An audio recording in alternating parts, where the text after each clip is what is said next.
Hello everyone. इस video में मैं पटना के परम आईएएस के टेस्ट 5 के हिंदी मीडियम के क्वेश्चंस को डिस्कस करने जा रहा हूं।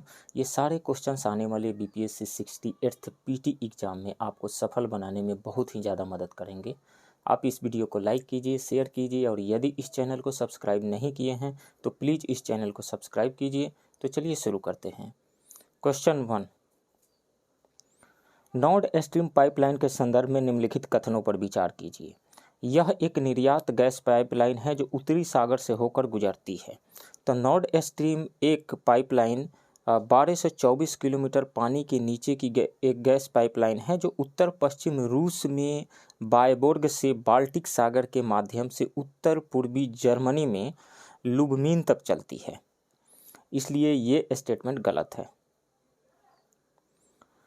यह केवल जर्मनी और रूस के अनन्य आर्थिक क्षेत्र को पार करता है। नहीं, नॉर्ड स्ट्रीम रूस, फिनलैंड, स्वीडन, डेनमार्क और जर्मनी सहित कई देशों के विशिष्ट आर्थिक क्षेत्रों यानी ईईजेड्स और रूस, डेनमार्क और जर्मनी के क्षेत्रीय जल को पार करती है। इसलिए ये भी स्टेटमेंट गलत है। तो न तो 1 और न ही 2, राइट ऑप्शन डी होगा। Next question, Sparrow Point, Morrisville, Scunthorpe और पोर्ट टैलबोट दुनिया के विभिन्न हिस्सों में महत्वपूर्ण औद्योगिक केंद्र है। ये केंद्र निम्नलिखित में से किसके लिए सबसे ज़्यादा जाने जाते हैं? तो ये लौह और इस्पात उद्योग के लिए अच्छी तरह से जाने जाते हैं। लौह और इस्पात उद्योग, राइट ऑप्शन ए होगा। ये है कहाँ पे? मॉरिस विले जो है ये नॉर्थ कैरोलिना में है। नॉर्थ कैरोलिना, यूएस के नॉर्थ कैरोलिना का एक ये शहर है मॉरिस विले। और स्पैरो पॉइंट कहाँ है? ये यूएस के मैरीलैंड में है। तो Morrisville and Sparrows Point दोनों यूएस के लौह और इस्पात उद्योग के लिए जाने वाले ये शहर हैं। और एस्कनथोर्प और पोर्ट टैलबोट ये दोनों यूनाइटेड किंगडम में हैं, यूके में हैं। नेक्स्ट क्वेश्चन, निम्नलिखित युग्मों पर विचार कीजिए। इधर अयस्क है, इधर स्थान दिया गया है। तो बॉक्साइट जो है मैकाल की पहाड़ियों में पाया जाता है। बॉक्साइट जो है, बॉक्साइट का निक्षेप, बॉक्साइट के भंडार मुख्य रूप से अमरकंटक पठार, मैकाल पहाड़ियों और बिलासपुर कटनी के पठारी क्षेत्रों में पाए जाते हैं। तो इसलिए ये तो सही है, करेक्टली मैच्ड है। तांबा, तांबा कहाँ पाया जाता है? तांबा जो है मध्य प्रदेश में बालाघाट खदानों में, राजस्थान में खेतड़ी खदानों में और झारखंड का सिंहभूम जिला जो है ये तांबे के प्रमुख उत्पादक क्षेत्र हैं। तो बालाघाट ठीक है, ये करेक्टली मैच्ड है, मध्य प्रदेश का बालाघाट। अभ्रक यानी माइका कहाँ पाया जाता है? तो अभ्रक जो है छोटा नागपुर पठार के उत्तरी किनारे पर अभ्रक के भंडार पाए जाते हैं। कोडरमा गया झारखंड का हजारीबाग क्षेत्र अग्रणी उत्पादक है ये अभ्रक का यानी माइका का। राजस्थान में अजमेर के आसपास का क्षेत्र भी अभ्रक उत्पादन के लिए जाना जाता है। इसके अलावा आंध्र प्रदेश का नेल्लोर जो है वो भी अभ्रक बेल्ट के रूप में देश में महत्वपूर्ण स्थान रखता है। तो ये भी करेक्टली मैच्ड है 3। तो सभी जोड़े सही सुमेलित हैं, राइट ऑप्शन सी हो जाएगा। नेक्स्ट क्वेश्चन, निम्नलिखित में से कौन सा कारक जनसंख्या के वितरण को प्रभावित कर सकता है? खनिज भंडार, ये भी प्रभावित कर सकता है। खनिज किसी भी प्रकार के उद्योगों के लिए कच्चा माल है। इस प्रकार महत्वपूर्ण खनिज भंडार वाले स्थान ऐसे स्थान हैं जहां उद्योग बढ़ते हैं, जिससे ऐसे क्षेत्रों के आसपास आबादी में वृद्धि होती है। औद्योगिक क्षेत्र रोजगार के लिए अवसर प्रदान करते हैं और बड़ी संख्या में लोगों को आकर्षित करते हैं। तो खनिज भंडार ये जनसंख्या वितरण को प्रभावित तो करता ही है। पानी की उपलब्धता, जहाँ पे पानी ज़्यादा उपलब्ध है, आसानी से उपलब्ध है, वहाँ जनसंख्या घनत्व ज़्यादा पाया जाता है। स्थलाकृति, मैदानी क्षेत्रों में जनसंख्या घनत्व ज़्यादा पाया जाता है क्योंकि यहाँ की मिट्टी जो है उपजाऊ होती है। मैदानी क्षेत्र जो है कृषि के लिए ज़्यादा अनुकूल होता है।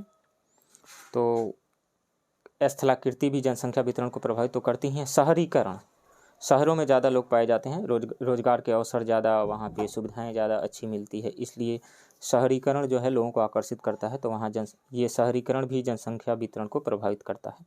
1, 2, 3 और 4 ये सभी सही हैं, राइट ऑप्शन डी होगा।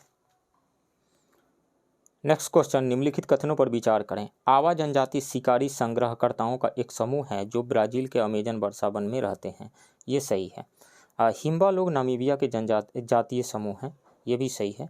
बयाका पिग्मी प्रशांत महासागरीय द्वीपों के निवासी है। नहीं, पिग्मी जनजाति जो है मध्य अफ्रीका में पाई जाती है। ये कांगो बेसिन वर्षावन के मूल निवासी है, तो इसलिए ये तो गलत है, 3 गलत है। सही कौन कौन सा है? सिर्फ 1 और 2, राइट ऑप्शन ए होगा। नेक्स्ट क्वेश्चन, निम्नलिखित युग्मों पर विचार कीजिए। बंदरगाह, उनकी विशेषताएं। कांडला बंदरगाह ज्वारीय बंदरगाह है, ये सही है।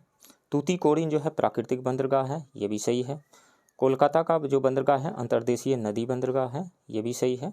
अब विशाखापट्टनम का बंदरगाह जो है, विशाखापट्टनम सबसे गहरा स्थलरुद्ध बंदरगाह है, ये भी सही है। तो सभी सही है ऊपर से, तो इसमें से उपरोक्त सभी सही है, सो नन ऑफ द अबव हो जाएगा इसमें। 1 2 3 4 किसी ऑप्शन में नहीं दिया हो गया है, सो राइट ऑप्शन ई होगा। नेक्स्ट क्वेश्चन, निम्नलिखित में से कौन से कारक हुगली बेसिन के साथ जूट वस्त्र उद्योग की अवस्थिति के लिए उत्तरदायी है? कच्चे जूट के प्रसंस्करण के लिए प्रचुर मात्रा में पानी की उपलब्धता यहाँ पे है, बिल्कुल सही है। इस क्षेत्र में लेटराइट और बजरी मिट्टी है, नहीं, ये गलत है। जल और सड़क परिवहन का अच्छा नेटवर्क है, ये भी सही है। पटसन उत्पादक क्षेत्रों से निकटता, तो ये भी सही है। पटसन उत्पादक क्षेत्रों से निकटता है, इसलिए यहाँ पे जूट वस्त्र उद्योग की अवस्थिति के लिए उत्तरदायी है ये। कताई और बुनाई के लिए सुविधाजनक शुष्क जलवायु, नहीं, ये गलत है। तो इसमें से सही कौन कौन सा है? 1 3 और 4 सही है, राइट ऑप्शन ए होगा, 1 3 और 4। नेक्स्ट क्वेश्चन, निम्नलिखित में से कौन सा कथन ट्रांस ह्यूमन्स का सबसे अच्छा वर्णन करता है? ट्रांस ह्यूमन का, यह मौसमी चक्र में पशुओं को एक चारागाह से दूसरे चारागाह में ले जाने की प्रथा है, ये सही है, राइट ऑप्शन सी होगा। ग्रीष्मकाल में मैदानी क्षेत्रों से पर्वतों के चारागाहों की ओर तथा पुनः पर्वतीय चारागाहों से शीतकाल में मैदानी क्षेत्रों की ओर प्रवासन की प्रक्रिया को ट्रांसह्यूमन्स यानी पारगमन कहा जाता है।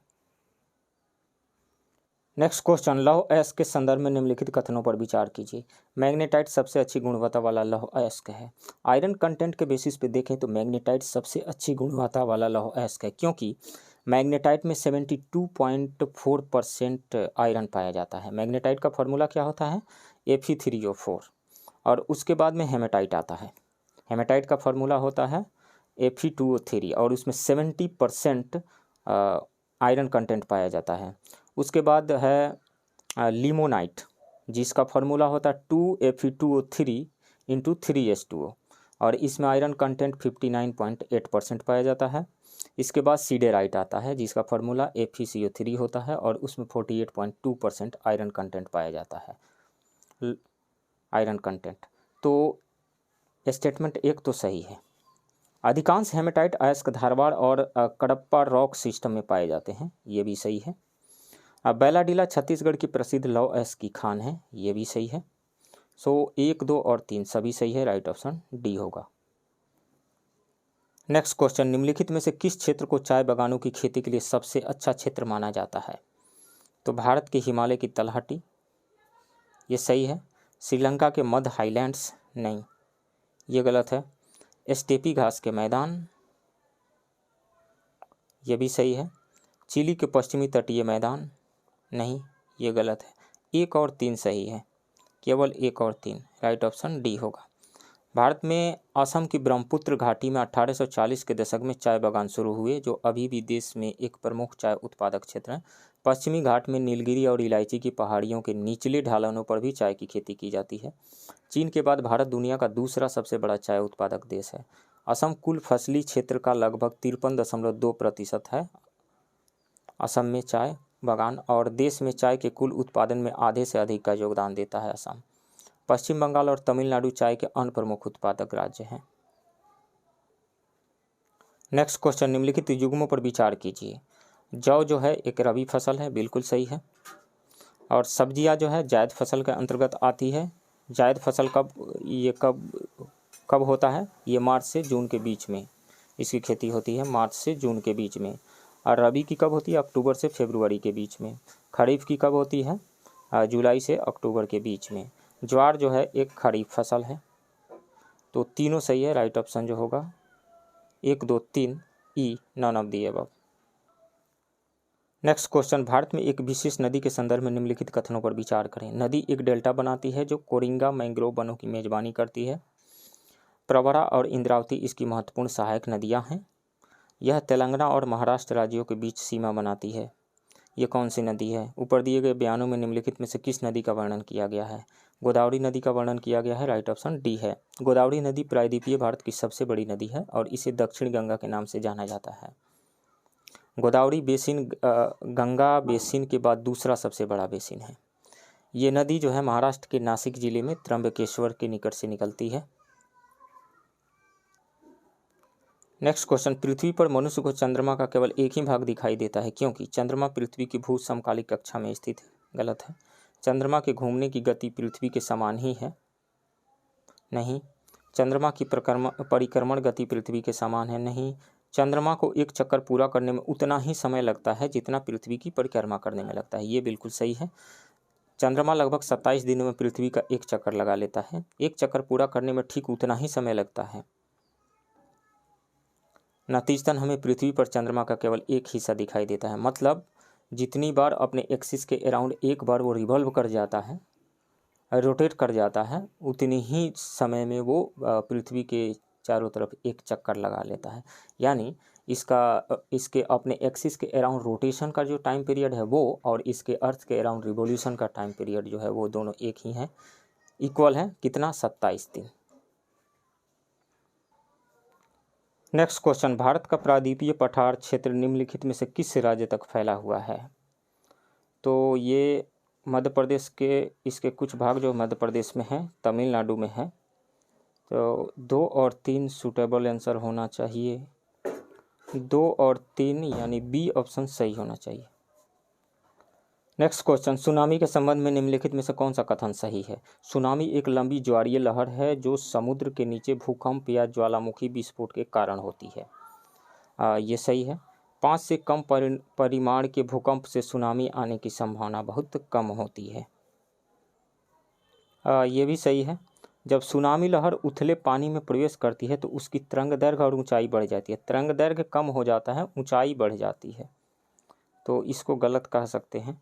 सुनामी समुद्र के तट के पास तबाही का कारण बनती है क्योंकि अधिकेंद्र पर उत्पन्न ध्वनि तरंगों की गति तट और अधिकेंद्र के बीच की दूरी के सीधे अनुपातिक होती है। यह भी सही है। तो इसमें से more than one correct option आ रहा है। राइट ऑप्शन ई होगा। नेक्स्ट क्वेश्चन, नारी, कोरबन, कुरु, विकरण और हट्टी शब्द जो हाल ही में समाचारों में थे निम्नलिखित में से कौन से हैं? ये जनजातियां हैं। राइट ऑप्शन ए होगा। कैबिनेट ने हाल ही में संविधान में संशोधन करके 4 अनुसूचित जनजातियों को 4 जातियों को अनुसूचित जनजाति में जोड़ने की मंजूरी दी है। ये जातियां हैं हिमाचल प्रदेश के ट्रांसगिरी क्षेत्र में हट्टी जनजाति, तमिलनाडु के नारी कोरबन और कुरी विकरण पहाड़ी जनजातियां और छत्तीसगढ़ में बिंझिया। इन चारों को अनुसूचित जनजाति में जोड़ने की मंजूरी दी गई है। तो ये जनजातियां हैं। राइट ऑप्शन ए होगा। नेक्स्ट क्वेश्चन, अरब सागर की मानसूनी हवाओं के संदर्भ में निम्नलिखित कथनों पर विचार कीजिए। इन पवनों के कारण पश्चिमी घाट के पूर्वी भाग में पश्चिमी भाग की तुलना में अधिक वर्षा होती है। नहीं, ये गलत है। इन पवनों से छोटा नागपुर पठार में वर्षा नहीं होती है। ये भी गलत है। यह पश्चिमी राजस्थान और अरावली के साथ साथ गुजरती है जिससे बहुत कम वर्षा होती है। ये सही है। तो केवल 3, right option C. Next question, मृदा की गुणवत्ता के संदर्भ में निम्नलिखित कथनों पर विचार कीजिए। लवणता का अर्थ है मिट्टी में सोडियम, कैल्शियम और मैग्नीशियम के क्लोराइड और सल्फेट की प्रबलता। ये सही है। क्षारीयता का अर्थ है मिट्टी में सोडियम लवणों की प्रधानता, मुख्यतः सोडियम कार्बोनेट। ये भी सही है। लवणीय मिट्टी का पीएच मान 8.5 से अधिक होता है जबकि क्षारीय मिट्टी का पीएच मान 8.5 से कम होता है। लवणीय मिट्टी का पीएच मान जो है 15 से अधिक होता है, मोर देन 15 होता है। और क्षारीय मृदा का पीएच 8.5 से अधिक होता है। तो ये गलत है। 1 और 2 सही है यहाँ से। तो राइट ऑप्शन हो जाएगा बी। नेक्स्ट क्वेश्चन, सारागासो सागर समुद्र का एक विशाल खंड है जिसका नाम सरगसुम नामक मुक्त तैरने वाली वाले समुद्री शैवाल की एक प्रजाति के नाम पर रखा गया है। यह निम्नलिखित में से किस धारा से घिरा हुआ है? तो गल्फ स्ट्रीम से घिरा हुआ है, उत्तरी अटलांटिक धारा से भी घिरा हुआ है, कैनारी करेंट से भी घिरा हुआ है, बेंगुला धारा से यह घिरा नहीं है। बेंगुला धारा तो इधर साउथ अफ्रीकन कंटिनेंट के साउथ की ओर है, यहाँ पे साउथ की ओर यानी दक्षिण की तरफ है ये यहाँ पे बेंगुला धारा, तो ये तो नहीं है। 1, 2 और 3 राइट ऑप्शन ए होगा। नेक्स्ट क्वेश्चन, गंगा नदी की निम्नलिखित सहायक नदियों को उनके संगम बिंदुओं के अनुसार पूर्व से पश्चिम की ओर व्यवस्थित करें। गोमती, घाघरा, गंडक, यमुना। ये गंगा में सबसे पहले यदि हम पश्चिम से पूरब की ओर यदि हम सजाएं तो सबसे पहले मिलती है यमुना, इलाहाबाद में आकर के यानी प्रयागराज में आकर के मिलती है यमुना यानी 4 सबसे पहले मिलेगी। उसके बाद में गोमती है 1, 4 उसके 1, तो ये सी और डी तो गया, 4 और 1 ए और बी बचा। उसके बाद में घाघरा आकर के मिलती है पटना से पहले घाघरा, तो 4, 3 और घाघरा जो है 2, 4, 3, 2 तो बी खत्म हो गया, ए बच गया।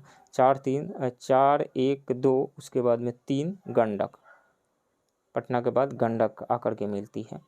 तो यदि हम पूरब से पश्चिम की ओर करें तो पूरब से पश्चिम की ओर तो गंडक सबसे पहले आएगी, गंडक, उसके बाद में घाघरा, देन गोमती और देन आएगी यमुना, तो राइट ऑप्शन ए हो जाएगा। नेक्स्ट क्वेश्चन, चीन के माल को पैक करने से पहले कागज के पुआल में लपेटा जाता है, यह निम्नलिखित में से किसकी अवधारणा का अनुप्रयोग है? तो देखिए कागज के पुआल में लपेट देने से किसी भी सामान को उस ऊपर से सडन झटका लगने से वो टूटता नहीं है, सडन झटका वहाँ तक पहुँच नहीं पाता है, यानी ये इम्पल्स से रिलेटेड चीज़ें हैं, आवेग से रिलेटेड चीज़ें हैं। आवेग जो है वो पहुंच नहीं पाता है वस्तु पे और वस्तु टूट नहीं पाती है। जैसे मोबाइल फ़ोन को ही देखें तो उसमें एक अच्छे से एक डब्बे के अंदर जो है फोम टाइप की जो चीज़ें होती है उसमें पैक करके आता है, क्योंकि बाहर से यदि गिरे उस पर कोई फोर्स, उस पर लगे फोर्स अप्लाइड हो तो वो फोर्स का जो इम्पल्स है उस ऑब्जेक्ट तक नहीं पहुँच पाए। तो इम्पल्स यानी आवेग से जुड़ी हुई चीज़ें हैं ये, और राइट ऑप्शन ए होगा। आवेग होता क्या है? जब कोई बहुत बड़ा force short duration of time के लिए, बहुत ही थोड़े समय के लिए किसी वस्तु पे लगता है तो फोर्स और टाइम के डिस्प्लेसमेंट को आवेग कहा जाता है। फोर्स और टाइम के मल्टीप्लिकेशन यानी प्रोडक्ट को आवेग कहा जाता है। जैसे मान लीजिए बैट्समैन है, कोई बॉलर बॉल फेंक रहा है, बैट्समैन जो है अपने बैट से उसको हिट करता है, तो बॉल जो है बैट के कांटेक्ट में बहुत ही शॉर्ट ड्यूरेशन ऑफ टाइम के लिए आता है और बैट्समैन बहुत ही लार्ज फोर्स एक्सर्ट करता है बॉल पे। तो फोर्स और जो बहुत ही शॉर्ट ड्यूरेशन ऑफ टाइम के लिए जो बॉल कांटेक्ट में आया बैट के, तो फोर्स और टाइम के मल्टीप्लिकेशन को इम्पल्स कहा जाता है। इम्पल्स मतलब इम्पल्स है क्या? लार्ज फोर्स है, बहुत बड़ा फोर्स है जो शॉर्ट ड्यूरेशन के लिए लगा है। तो ये जो है आवेग यानी इम्पल्स से जुड़ी हुई घटना है। नेक्स्ट क्वेश्चन, निम्नलिखित में से किसके लिए केशिकत्व कारण नहीं है? तो केशिकत्व मतलब कैपिलरिटी क्या होता है? छोटे पाइप, कोई छोटा सा पाइप है, उसमें कोई लिक्विड वाटर स्वतः अपने आप ऊपर की ओर जो चढ़ता है उसका लेवल राइज करता है, इसी को केशिकत्व या कैपिलरिटी कहा जाता है। कैपिलरिटी होने का कारण क्या है? देखिए 2 तरह के फोर्सेस देखने को मिलते हैं, एक तो एडहेसिव फोर्स और एक कोहेसिव फोर्स। एक ही तरह के मटेरियल के मॉलिक्यूल्स के बीच में लगने वाले फोर्स को कोहेसिव फोर्स कहा जाता है, और 2 अलग अलग मटेरियल के मॉलिक्यूल्स के बीच में जो फोर्स ऑफ अट्रैक्शन लगता है उसको कहा जाता है एडहेसिव फोर्स। तो जैसे यहाँ पे कोई पाइप है, मान लीजिए प्लास्टिक से बना हुआ पाइप है, तो प्लास्टिक के मॉलिक्यूल और वाटर में जब हम डुबोते हैं तो वाटर, 2 अलग अलग मटेरियल हो गए, प्लास्टिक और वाटर, इन दोनों के बीच मॉलिक्यूल्स के बीच में जब फोर्स लगता है तो वाटर के जो अणु है, वाटर के जो मॉलिक्यूल है ऊपर की ओर राइज करते हैं, चढ़ते हैं, इसी को कहा जाता है कैपिलरिटी। तो स्याही का धब्बा लगना ये कैपिलरिटी की वजह से होता है, ये सही है। भूमिगत जल का बढ़ना, भूमिगत जल जो बढ़ता है ये कैपिलरिटी की वजह से नहीं बढ़ता है।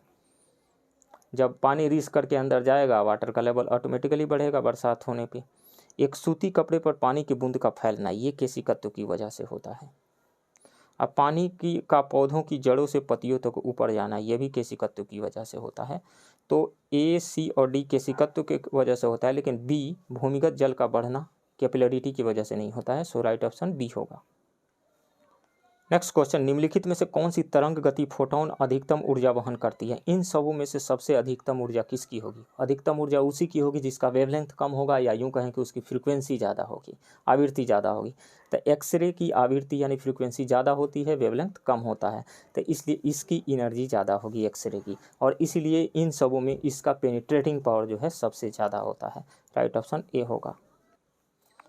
नेक्स्ट क्वेश्चन, निम्नलिखित में से किसके संघनन से बैकलाइट बनता है? तो कंडेंसेशन, फिनॉल जैसे ये बेंजीन रिंग है, इसमें OH जोड़ दीजिए तो ये फिनॉल हो गया, और फॉर्मल्डिहाइड HCHO, ये फॉर्मल्डिहाइड का फॉर्मूला है। इसका जब कंडेंसेशन होता है तो बैकेलाइट बनता है, इसके कंडेंसेशन के बाद बैकेलाइट बनता है। तो फिनॉल और फॉर्मल्डिहाइड के कंडेंसेशन से राइट ऑप्शन बी होगा। नेक्स्ट क्वेश्चन, DNA के दोहरे हेलिक्स की संरचना का वर्णन किसके द्वारा किया गया था? तो वाटसन एंड क्रिक के द्वारा किया गया था। राइट ऑप्शन सी होगा, Watson and Crick. Next question, मस्तिष्क का मुख्य सोचने वाला भाग कौन सा है? तो वो है अग्र मस्तिष्क, forebrain. Right option C होगा। नेक्स्ट क्वेश्चन, प्राकृतिक वर्ण का सिद्धांत किसने दिया? प्राकृतिक वर्ण का मतलब theory of natural selection, Charles Darwin ने दिया था, चार्ल्स डार्विन ने 1858 में। ये क्या कहता है? कोई भी लिविंग ऑर्गेनिज्म जो वातावरण के अनुसार अपने आप को ढाल पाता है वहीं सर्वाइव करता है। राइट ऑप्शन जो होगा वो सी होगा। नेक्स्ट क्वेश्चन, बोरेक्स के प्रमुख घटक हैं। तो बोरेक्स का फॉर्मूला जो होता है वो होता है Na2B4O7 × 10H2O। ये बोरेक्स का फॉर्मूला। बोरेक्स क्या है? एक सोडियम का एक साल्ट है, हाइड्रेटेड सॉल्ट है सोडियम का। तो इसमें क्या क्या पाया जा रहा है? सोडियम पाया जा रहा है, बोरॉन पाया जा रहा है, ऑक्सीजन पाया जा रहा है, और हाइड्रोजन तो है ही। तो सोडियम, बोरॉन और ऑक्सीजन।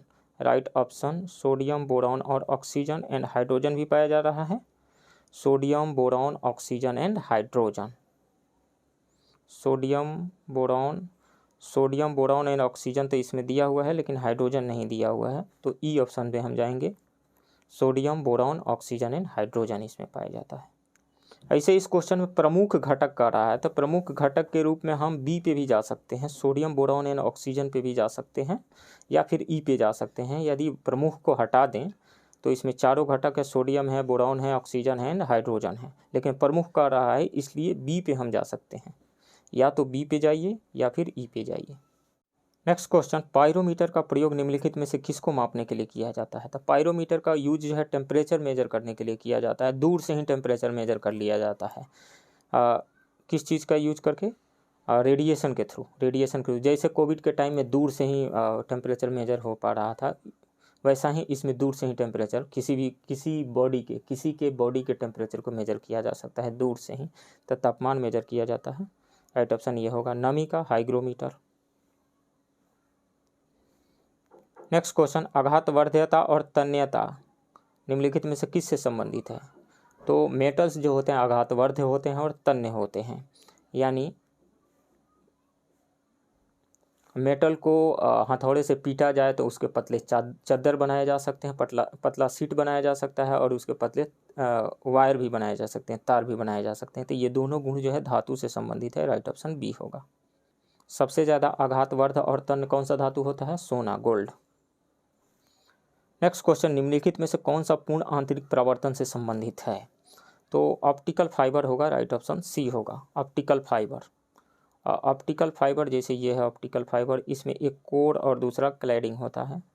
अंदर वाले को कोर कहा जाता है, बाहर वाले को क्लैडिंग कहा जाता है। तो जब इस पर कोई भी सिग्नल यानी लाइट जो है इस पर फॉल करता है इसके अंदर के सरफेस पे, तो इसका एंगल क्रिटिकल एंगल से ज़्यादा होता है। ये वाला जो एंगल है, ये कोण जो है क्रांतिक कोण जिसको कहा जाता है, उससे बड़ा होता है, ये क्रिटिकल एंगल से बड़ा होता है, जिसकी वजह से ये इंटरनली रिफ्लेक्ट हो जाता है अंदर ही, फिर यहाँ पे वही हाल, इस तरीक़ा से इंटरनली रिफ्लेक्ट होकर के एक जगह से दूसरी जगह जाता है। इससे जुड़ा हुआ कौन सा फिनोमिनन है? पूर्ण आंतरिक परावर्तन, यानी total internal reflection. Next question, presbyopia नामक नेत्र रोग का उपचार किस प्रकार के लेंसों की सहायता से किया जाता है? तो बाइफोकल लेंस से किया जाता है, राइट ऑप्शन सी होगा। प्रेस बायोपिया में होता क्या है? प्रेस बायोपिया में जो हमारे सिलियरी मसल्स, आंखों की जो सिलियरी मसल्स जिसकी एकोमोडेशन कैपेसिटी यानी संसंजन क्षमता, मतलब एडजस्ट करने की कैपेसिटी उसकी ख़त्म हो जाती है, तो उसके लिए बाइफोकल लेंस का यूज किया जाता है। 4 तरीक़ा के डिफेक्ट्स हमारे आँखों में पाए जाते हैं। एक तो हो गया मायोपिया यानी नियर साइटेडनेस इसको कहा जाता है, यानी निकट दृष्टि दोष। इसमें रेटिना के सामने इमेज बन जाता है और इसके उपचार के लिए कनकेव लेंस का यूज किया जाता है, यानी अवतल लेंस का यूज किया जाता है। और दूसरा होता है हाइपरमेट्रोपिया यानी फार साइटेडनेस यानी दूरदृष्टि दोष। इसमें रेटिना के पीछे इमेज बन जाता है और इसके उपचार के लिए कन्वेक्स लेंस यानी उत्तल लेंस का यूज किया जाता है। और तीसरा तो ये हो ही गया प्रेस बायोपिया। चौथा एस्टिग्मेटिज्म, इसमें एक साथ खड़ी और तिरछी लाइनों को नहीं यानी horizontal, vertical and horizontal line को एक साथ इंसान नहीं देख पाता है और इसके उपचार के लिए सिलिंड्रिकल लेंस का यूज किया जाता है। नेक्स्ट क्वेश्चन, एमीटर का पाठ्यांक तब बढ़ जाता है जब परिपथ में समान पदार्थ तथा समान लंबाई के मोटे तार का प्रयोग किया जाता है। उपरोक्त अवलोकन के आधार पर निम्नलिखित में से कौन सा सही है? देखिए 2 वायर है, एक पतला सा वायर है और एक मोटा वायर है, बहुत मोटा वायर है।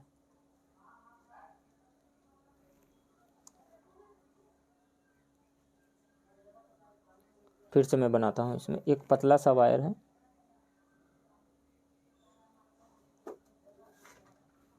और एक मोटा वायर है। कह रहा है कि समान लंबाई का लिया गया, समान लंबाई का एक पतला वायर और एक मोटा वायर लिया गया है।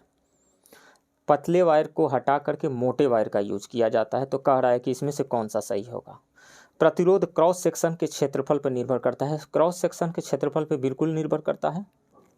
प्रतिरोध पदार्थ की प्रकृति पर निर्भर करता है, लेकिन ये दोनों सेम मटेरियल से बने हुए हैं, तो इसलिए ये सूटेबल ऑप्शन नहीं होगा। बिल्कुल पदार्थ की प्रकृति पर निर्भर करता है।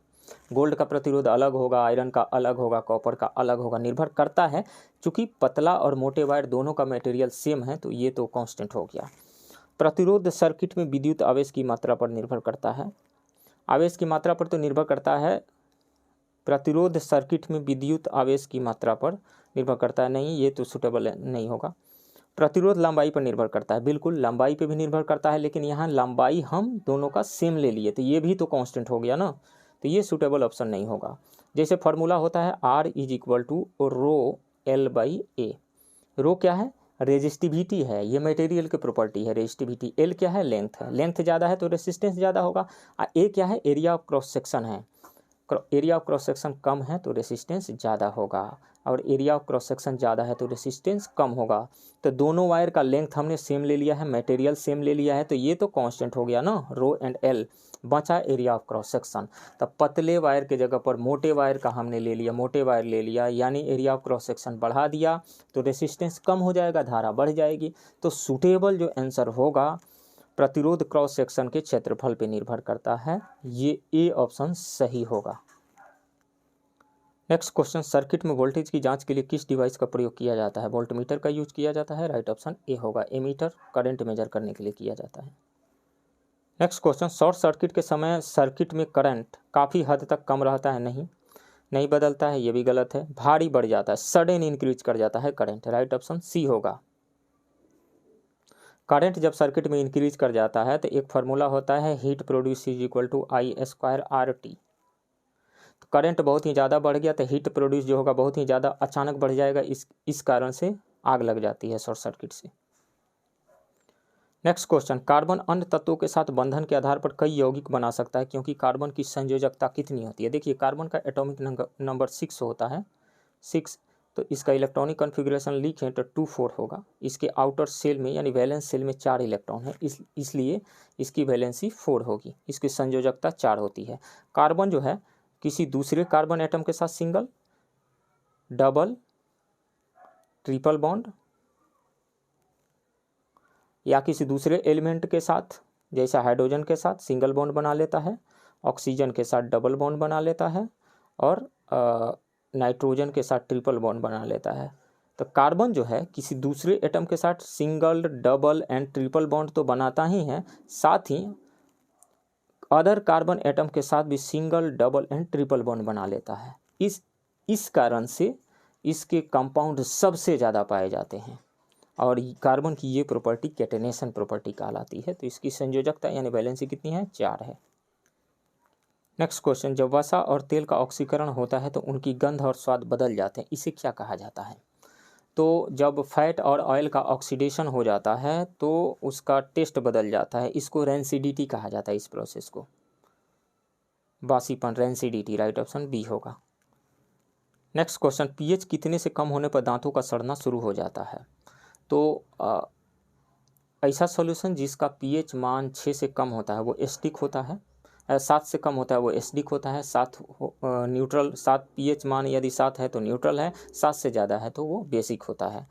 तो दांतों में यानी हमारे मुंह में यदि एसिड बन जाए, जैसे बैक्टीरिया वगैरह होते हैं वो एसिड प्रोड्यूस करते हैं, जैसे कार्बोहाइड्रेट, मीठा चीज़ वगैरह हम खा लिए तो उससे जो हमारे मुंह में जो बैक्टीरिया है वो एसिड प्रोड्यूस करते हैं। तो एसिड यदि हमारे मुंह में आ गया तो एसिड का पीएच कितना होगा? 7 से कम होगा, और उस एसिड का पीएच यदि 5.5 से कम हो जाता है तो दांतों का सड़ना शुरू हो जाता है, राइट ऑप्शन डी होगा।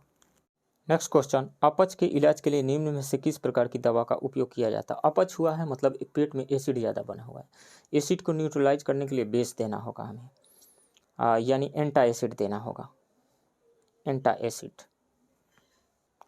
एंटा एसिड जैसे मैग्नीशियम हाइड्रोक्साइड MgOH का होल ट्वाइस, इसको मिल्क ऑफ मैग्नीशिया कहा जाता है, ये एंटा एसिड है, यानी अम्ल।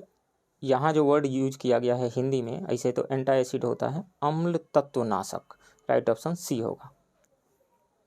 नेक्स्ट क्वेश्चन, 1 बिलियन चूने के पानी को दूधिया कर देने वाली गैस देने के लिए कुचले हुए अंडे के छिलके से प्रतिक्रिया करता है, घोल में निम्नलिखित में से कौन सा शामिल है? तो जैसे देखिए चूना जो है, चूना पत्थर यानी कैल्शियम कार्बोनेट, अंडे के छिलकों में क्या पाया जाता है? कैल्शियम कार्बोनेट पाया जाता है। तो CaCO3 कैल्शियम कार्बोनेट जो है उससे HCl यानी हाइड्रोक्लोरिक एसिड जब रिएक्शन करता है तो ये बनाता है कैल्शियम क्लोराइड, CaCl2 बनाता है और CO2 बनाता है और H2O बनाता है।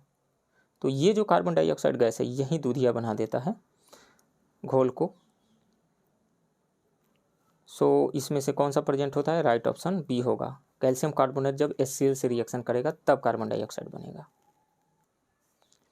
नेक्स्ट क्वेश्चन, सौर स्थिरांक का मान कितना होता है? तो सौर स्थिरांक होता क्या है? जैसे मान लीजिए ये अर्थ का सरफेस है, अर्थ के सरफेस का 1 मीटर स्क्वायर एरिया 1 सेकेंड में कितना सोलर रेडिएशन यानी सोलर एनर्जी रिसीव करता है, वही कहलाता है सौर स्थिरांक यानी सोलर कांस्टेंट। या फिर एटमॉस्फेयर का 1 मीटर स्क्वायर एरिया प्रति सेकंड कितना सोलर एनर्जी रिसीव करता है, उसी को कहा जाता है सोलर कांस्टेंट। और सोलर कांस्टेंट का वैल्यू होता है 1.366 किलोवाट पर मीटर स्क्वायर, यानी हम इसको लिख सकते हैं 1.4 kilowatt per metre square, right option A होगा।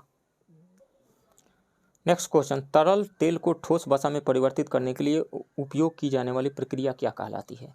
तो जैसे मान लीजिए कि वेजिटेबल ऑयल है, वेजिटेबल ऑयल इसको हाइड्रोजन के साथ मिला करके यदि हम गर्म कर दें निकिल कैटलिस्ट के प्रेजेंट में, तो ये वेजिटेबल घी बन जाता है, वेजिटेबल घी बन जाता है। तो ये प्रोसेस जो है चूँकि हाइड्रोजन का एडिशन हो रहा है इसलिए इसको हाइड्रोजिनेशन कहा जाता है, हाइड्रोजनीकरण, राइट ऑप्शन सी होगा। नेक्स्ट क्वेश्चन, टॉर निम्नलिखित में से किसे मापने के लिए प्रयोग की जाने वाली इकाई है? तो टॉर जो है प्रेशर का यूनिट है, दबाव का है टॉर, न्यूटन पर मीटर स्क्वायर भी, पास्कल भी, टॉर भी, ये प्रेशर का ही यूनिट है, राइट ऑप्शन सी होगा। बल का तो न्यूटन, कार्य का जूल और गति का मीटर पर सेकेंड। नेक्स्ट क्वेश्चन, निम्नलिखित में से किसे सफ़ेद सोना भी कहा जाता है? प्लेटिनम को सफ़ेद सोना कहा जाता है, white gold, right option C होगा, बी होगा। नेक्स्ट क्वेश्चन, कौन सा हार्मोन थायराइड ग्रंथि से थायरॉक्सिन के स्त्राव को उत्तेजित करता है? तो उसका नाम है TSH। TSH का मतलब होता है thyroid stimulating hormone, right option A होगा। नेक्स्ट क्वेश्चन, निम्नलिखित में से कौन सा विटामिन हमारे शरीर में नहीं बनता है? तो विटामिन डी का सिंथेसिस तो सोलर रेडिएशन के प्रेजेंस में हमारे बॉडी में होता है। बी ट्वेल्व भी बन जाता है, के भी बनता है, लेकिन विटामिन ए नहीं बनता है हमारे शरीर में, इसको बाहर से लेना पड़ता है, हरी साग सब्जियाँ खाना पड़ता है। राइट ऑप्शन ए होगा। नेक्स्ट क्वेश्चन, स्लीप एपनिया किस तरह के लोगों में गंभीर नींद विकार है? तो ये सोते वक्त सांसें थोड़े थोड़े देर के लिए रुक जाती है स्लीप एपनिया में, इसलिए डेथ भी हो सकती है। जैसे एक गायक हुआ करते थे बप्पी लहरी, उनका डेथ इसी बीमारी से हुआ। तो नींद में बार बार सांस रुक जाती है। राइट ऑप्शन सी होगा। नेक्स्ट क्वेश्चन, निम्नलिखित में से कौन सा रोग प्रोटोजोआ के कारण होता है? तो मलेरिया निसंदेह प्रोटोजोआ से होता है। राइट ऑप्शन ए होगा। नेक्स्ट, ब्रेड में छिद्र किस गैस के निकलने के कारण बनते हैं? तो जैसे बेकिंग सोडा का जब यूज करते हैं तो वहाँ पे कार्बन डाइऑक्साइड गैस बनती है और इसी से ब्रेड में छिद्र हो जाता है। ये गैस बाहर बुलबुले के रूप में बाहर निकलती है, छिद्र हो जाता है। राइट ऑप्शन सी होगा, carbon dioxide CO2। Next question, कोशिका झिल्ली के निर्माण के लिए आवश्यक प्रोटीन और लिपिड किसके द्वारा निर्मित होते हैं? तो वो होते हैं अंतःप्रद्रवी जालिका यानी इंडोप्लाज्मिक रेटिकुलम ER के द्वारा। दो टाइप के ये होते हैं, rough endoplasmic reticulum and smooth endoplasmic reticulum. Rough इसलिए होता है क्योंकि उस पे राइबोसोम पाया जाता है और राइबोसोम जो है प्रोटीन को सिंथेसिस करते हैं, तो इसलिए ER होगा, endoplasmic reticulum. Right option A होगा। नेक्स्ट क्वेश्चन, 100 डेसिबल का शोर स्तर निम्न में से किसके अनुरूप होगा? तो वो होगा मशीन की दुकान से शोर जो होगा वो 100 डेसिबल के आसपास का होगा। राइट ऑप्शन डी होगा। नेक्स्ट क्वेश्चन, एक क्षैतिज वृत्त में निरंतर गति के साथ चलने वाले शरीर के लिए निम्न में से कौन सा स्थिर रहता है? जैसे मान लीजिए ये हॉरिजॉन्टल सर्किल है, इस पे कोई ऑब्जेक्ट चल रहा है, यहाँ पे है तो इधर की ओर इसका स्पीड है, यहाँ आ गया इधर की ओर, मतलब टेंजेंट के डायरेक्शन में इसका स्पीड रहता है हर एक पॉइंट पे टेंजेंट के, तो इसके स्पीड का डायरेक्शन चेंज हो रहा है, तो मतलब वेलोसिटी चेंज हो रहा है। तो वेलोसिटी तो स्थिर नहीं रहेगा, ये बदल रहा है, हर एक पॉइंट पे बदल रहा है। त्वरण की बात यदि करें तो त्वरण जो है, किसी भी ऑब्जेक्ट को यदि सर्कुलर पाथ पे मूव करना है तो उसको सेंटर की ओर हमेशा एक फोर्स लगते रहना चाहिए, एक बल लगते रहना चाहिए, जिसको अभिकेंद्र बल या सेंट्रीपिटल फोर्स कहा जाता है। तो यहाँ ऑब्जेक्ट है तो उस पर यहाँ लग रहा है फोर्स, यहाँ आ गया तो सेंटर की ओर यहाँ है तो सेंटर की ओर। तो अब देखिए बल का हमेशा सेंटर की ओर तो लग रहा है, लेकिन डायरेक्शन इसका चेंज हो रहा है ना।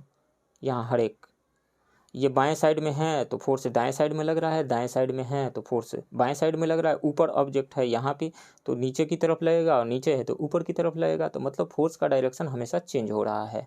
तो त्वरण यानी एक्सेलरेशन का डायरेक्शन भी चेंज हो रहा है। तो अभिकेंद्र बल तो कांस्टेंट नहीं रहेगा, त्वरण कांस्टेंट नहीं रहेगा। हाँ, यदि मैग्नीट्यूड की बात करते तो फोर्स का मैग्नीट्यूड यानी परिमाण जो है वो कांस्टेंट है, और त्वरण का मैग्नीट्यूड यानी परिमाण भी कांस्टेंट है। चूंकि अभिकेंद्र बल फोर्स एक वेक्टर क्वांटिटी है तो डायरेक्शन चेंज होने से ये भी चेंज हो रहा है। त्वरण यानी एक्सेलरेशन एक वेक्टर क्वांटिटी है तो डायरेक्शन चेंज होने से त्वरण भी चेंज हो रहा है। तो ये कांस्टेंट नहीं है, त्वरण भी बदल रहा है, अभिकेंद्रीय बल भी बदल रहा है। गतिज ऊर्जा, चूंकि ये कांस्टेंट स्पीड से मूव कर रहा है तो इसका स्पीड कांस्टेंट होगा, और काइनेटिक एनर्जी का फॉर्मूला होता है हाफ mv²। इसमें वेक्टर स्केलर से कोई लेना देना है नहीं। जो स्पीड यदि कांस्टेंट है तो इसका काइनेटिक एनर्जी कांस्टेंट रहेगा, तो गतिज ऊर्जा कांस्टेंट होगी। राइट ऑप्शन डी होगा।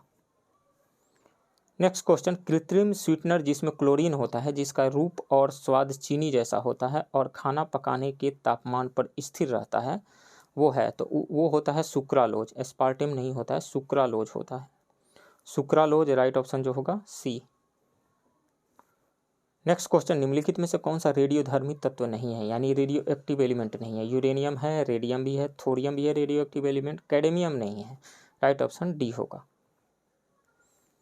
नेक्स्ट क्वेश्चन, संघनन क्या है, यानी कंडेंसेशन क्या है? कंडेंसेशन का मतलब वाटर वेपर का लिक्विड वाटर में बदल जाना, वाटर वेपर का वाष्प का द्रव में परिवर्तन। राइट ऑप्शन सी होगा।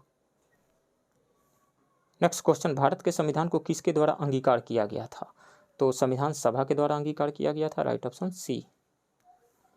नेक्स्ट क्वेश्चन, स्वतंत्रता, समानता और बंधुत्व की प्रेरणा किस क्रांति से प्राप्त हुई थी? फ्रेंच रिवॉल्यूशन से, यानी फ्रेंच क्रांति से। राइट ऑप्शन बी होगा। नेक्स्ट क्वेश्चन, निम्नलिखित में से कौन भारत को एक धर्मनिरपेक्ष राज्य के रूप में वर्णित करता है? तो सेक्युलर वर्ड जो है, धर्मनिरपेक्ष वर्ड जो है, पंथ निरपेक्ष, वो तो संविधान की प्रस्तावना में आता है। राइट ऑप्शन डी होगा। नेक्स्ट क्वेश्चन, आपातकाल की उद्घोषणा प्रथम बार में कितने महीनों तक सीमित की जा सकती है? 6 महीने तक। राइट ऑप्शन सी होगा। नेक्स्ट क्वेश्चन, संसद के व्यय को किसके द्वारा नियंत्रित किया जाता है? तो नियंत्रक या महालेखा परीक्षक यानी कैग के द्वारा। CAG, article 148। Right option D होगा। नेक्स्ट क्वेश्चन, जनहित याचिका की अवधारणा की उत्पत्ति कहाँ से हुई? यानी PIL, पब्लिक इंटरेस्ट लिटिगेशन की अवधारणा की उत्पत्ति कहाँ से हुई? US से हुई। राइट ऑप्शन डी होगा, अमेरिका। नेक्स्ट क्वेश्चन, भारत के रक्षा बलों का सर्वोच्च कमांडर, सुप्रीम कमांडर कौन होता है? भारत के राष्ट्रपति होते हैं। Right option B. Next question, संवैधानिक प्रावधान में संशोधन का प्रावधान किस भाग और अनुच्छेद में दिया गया था? भाग 20 में दिया गया है और अनुच्छेद 368 में। राइट ऑप्शन सी होगा। नेक्स्ट क्वेश्चन, वस्तु एवं सेवा कर यानी GST के संदर्भ में राजस्व तटस्थ दर क्या है, क्या होता है? तो वह दर जिस पर राज्य और केंद्र के लिए कर राजस्व GST से पहले की तरह ही होगा, यानी the rate at which tax revenue for states and centre will remain the same as before GST। Right option A होगा। नेक्स्ट क्वेश्चन, भारत में कृषि फसल वर्ष की अवधि है तो वो होती है 1 जुलाई से लेकर 30 जून तक। 1 जुलाई से 30 जून तक। राइट ऑप्शन डी होगा। नेक्स्ट क्वेश्चन, धन शोधन निवारण अधिनियम यानी the prevention of money laundering act किस वर्ष अस्तित्व में आया? तो ये तो इंट्रोड्यूस हुआ था 2002 में, लेकिन ये अस्तित्व में आया यानी इफेक्ट में आया 2005 से। Right option D. Next question, Bharat सरकार का राजकोषीय घाटा निम्न में से किसके बराबर है? ऋण सृजित पूंजी प्राप्ति या नहीं, गैर ऋण पूंजी प्राप्ति या नहीं, ऋण और गैर ऋण पूंजी प्राप्ति या नहीं, पूंजीगत प्राप्तियाँ और राजस्व प्राप्तियाँ माइनस राजस्व प्राप्ति या नहीं। ये होता है difference between total receipt on capital account and total expenditure on capital account. Right option E हो जाएगा यहाँ पे, यानी पूंजी खाते पर कुल प्राप्ति और पूंजी खाते पर कुल व्यय के बीच का अंतर। नेक्स्ट क्वेश्चन, केंद्र सरकार द्वारा राज्य सरकार और स्थानीय निकायों को पूंजीगत संपत्ति के निर्माण के लिए दिए जाने वाले सहायता अनुदान को केंद्रीय बजट में किस व्यय के तहत वर्गीकृत किया जाता है? तो राजस्व व्यय के तहत वर्गीकृत किया जाता है। राइट ऑप्शन ए होगा, रिवेन्यू एक्सपेंडिचर। नेक्स्ट क्वेश्चन, निम्नलिखित में से कौन से निवेशक एजेंसियां भारत सरकार की प्रतिभूतियां खरीद सकती है? भारतीय रिजर्व बैंक खरीद सकता है, कोई व्यक्ति भी खरीद सकता है, वित्तीय संस्थाएं खरीद सकती है। सो ई हो जाएगा सभी। नेक्स्ट क्वेश्चन, भारत में हाल ही में अनावरण की गई राष्ट्रीय शिक्षा नीति 2020 के तहत निम्नलिखित में से कौन से प्रावधान है? इसका उद्देश्य पहली बार 3 से 6 वर्ष की आयु के बच्चों को औपचारिक शिक्षा प्रणाली में लाना है। ये सही है। यह स्कूल के छात्रों के बीच व्यावसायिक प्रशिक्षण और इंटर्नशिप को बढ़ावा देना चाहता है। ये भी सही है। इसका उद्देश्य कक्षा 5 तक के स्कूली छात्रों के लिए शिक्षा के माध्यम के रूप में मातृभाषा को बढ़ावा देना है। ये भी सही है। तो 1, 2, 3 सभी सही है। सो राइट ऑप्शन यहाँ पे हो जाएगा। 1, 2, 3 किसी में नहीं दिया गया है, ई हो जाएगा राइट ऑप्शन। तो फ्रेंड्स, ये रहा पटना के परम IAS के टेस्ट 5 के हिंदी मीडियम के क्वेश्चन के डिस्कशन का पार्ट 1। मिलते हैं इसके पार्ट 2 वाले वीडियो में। तब तक के लिए थैंक यू वेरी मच।